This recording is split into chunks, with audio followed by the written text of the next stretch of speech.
श्री शिवलीला अमृत अध्याय 9. या अध्यायाचे पठन अथवा श्रवण केल्याने पूर्वपातके नष्ट होतील आणि हातून सत्कर्म घडेल. अध्यायाला सुरुवात करूयात. सूतजी पुढील कथाभाग सांगत आहेत.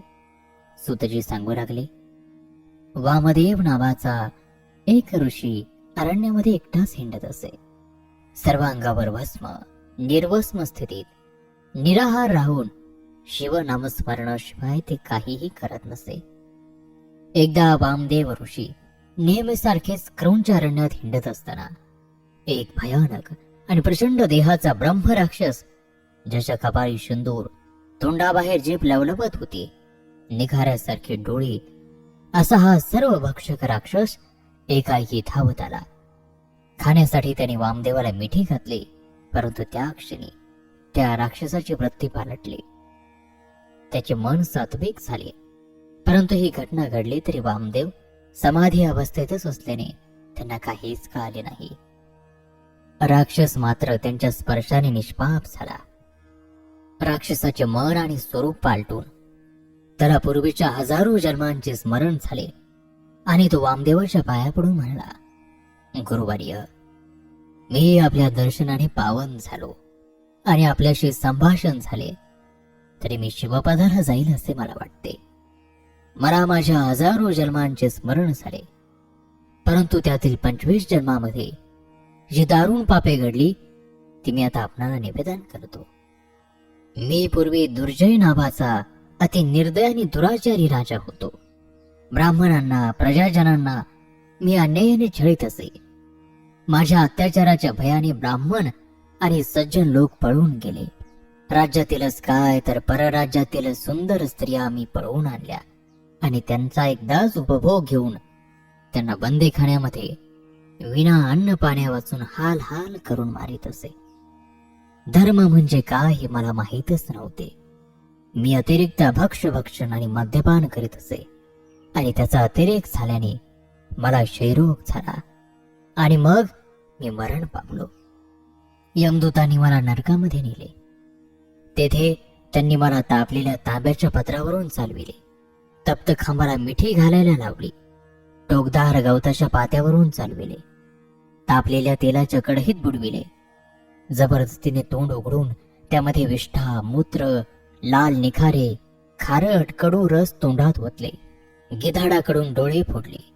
तापलेल्या सळया कानामध्ये घातल्या. रक्ताच्या कुंडात शिजवले. सांडसाने माझे मांस तोडून त्यावर मिठाचे पाणी ओतले. नाक कान कापले. हातपाय तोडले.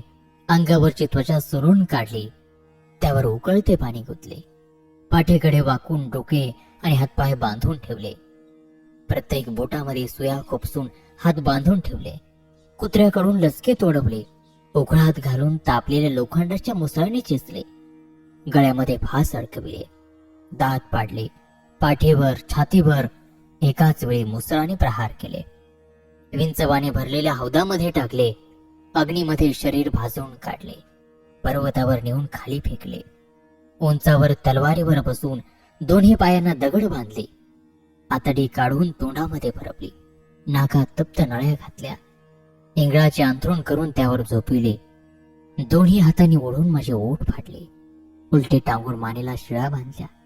हत्तीच्या पायाखाली चुरडा केला. वाघ, अस्वले यांच्या पुढे खाण्यासाठी टाकले. एवढे हाल झाले, मात्र तरीही मला तिथे मरण येत नव्हते.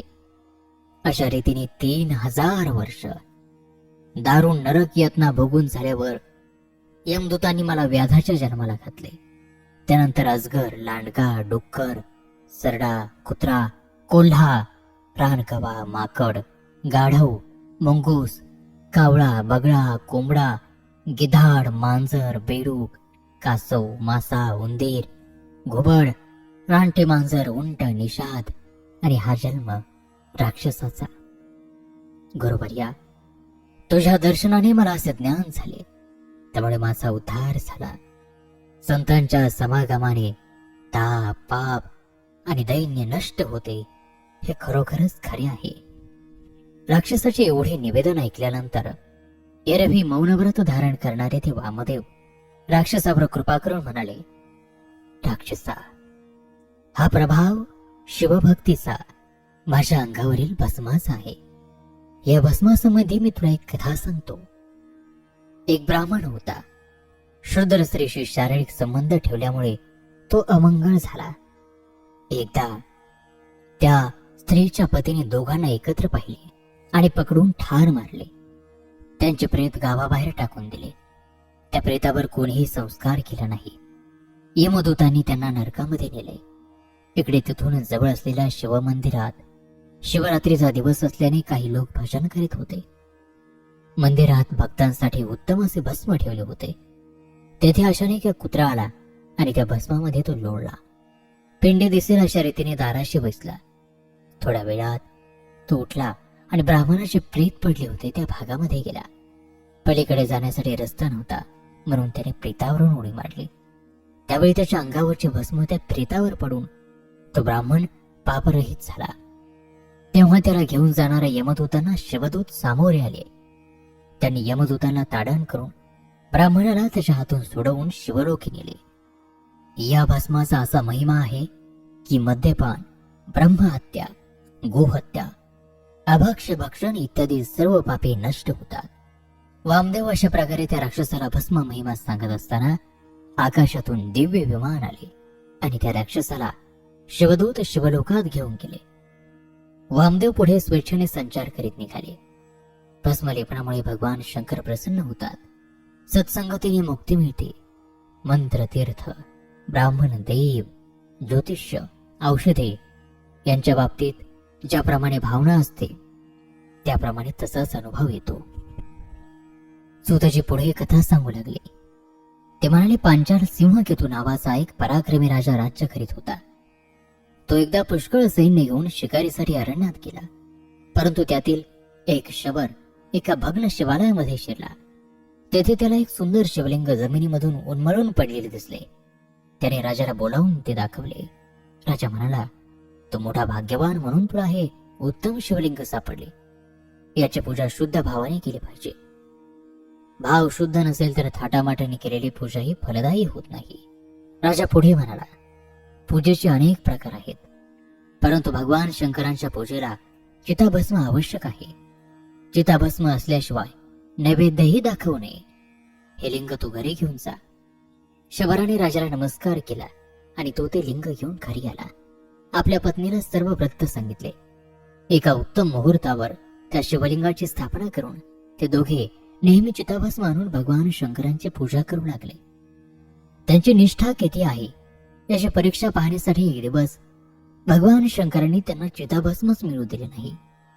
तो सर्वत्र फिरून आला, परंतु चिताभस्म न मिळाल्यामुळे पूजा कशी करावी या चिंतेत तो बसला. त्याच्या पत्नीने त्याला एक उपाय सांगितला. ती म्हणाली, मी जाळून घेते. माझ्या चितेचे भस्म लावून तुम्ही शिवपिंडीची पूजा करा. हे ऐकून शबर चकित झाला. नको नको म्हणत असताना तिने स्वयंपाकघरामध्ये जाऊन आपल्या शरीराला आग लावली. तिच्या इच्छेप्रमाणे शबराने तिच्या चितेचे भस्म घेऊन शिवलिंगाची पूजा केली. तो पूजेच्या विधीमध्ये तन्मय होऊन गेला. आरती झाल्यावर नैवेद्य आणण्यासाठी त्याने आपल्या पत्नीला हाक मारली. वास्तविक आपली पत्नी जिवंत नाही हे तो पूजेच्या नादामध्ये विसरला. मात्र त्याने हाक मारताच नेहमीप्रमाणे त्याची पत्नी नैवेद्य घेऊन शेजारी उभी राहिली. त्याने तो नैवेद्य दाखविला. त्यानंतर तो शिवस्तवन करू लागला. सर्व पूजा आटोपल्यावर नमस्कार करून तो बाजूलाच झाला आणि बघतो तर काय, त्याची पत्नी अप्सरेपेक्षाही सुंदर आणि आभूषणांनी सजलेली त्याला दिसली. त्याने स्वतःच्या शरीराकडे पाहिले. आपणही भगवान शिवांसारखे झालो आहोत, फक्त गळा शिवासारखा निळा नव्हता. तेवढ्यात एक दिव्य विमान आले. ते दोघांना घेऊन ते शिवलोकी गेले. तो शबर सिंहकेतू राजाच्या सैन्यात सैनिक म्हणून काम करीत असल्याने राजवाड्याच्या आसपासच तो राहत होता. तो आणि त्याची पत्नी दिव्य विमानामध्ये बसून जात असल्याचे सिंहकेतू राजाने पाहिले आणि तो मनाशीच म्हणाला, मी विनोदाने चिताभस्माचे पूजन करावे असे म्हटले, परंतु तो शबर धन्य आहे. त्याने शुद्ध भाव ठेवून पूजन केले आणि तो खरोखर कैलासाला गेला. राजालाही मग शिवपूजनाचा छंद लागला. तो चिताभस्म मात्र घेत नसे. शिवरात्र, प्रदोष, सोमवार अशी व्रते तो करू लागला. हळूहळू तो विरक्त होऊ लागला. दानधर्म करू लागला. शबराच्या घरातील शिवलिंग तीर्थक्षेत्र झाले. राजाही कालांतराने मुक्त होऊन शिवलोकाला गेला. धन्य ती शिवभक्ती आणि धन्य ती निष्ठा. श्रोतो, या दिव्य कथांबरोबर शिवलीलामृत ग्रंथातील हा 9वा अध्याय या ठिकाणी समाप्त होत आहे.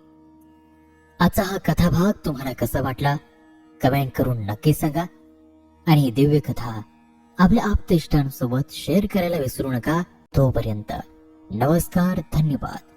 ओम नमः शिवाय.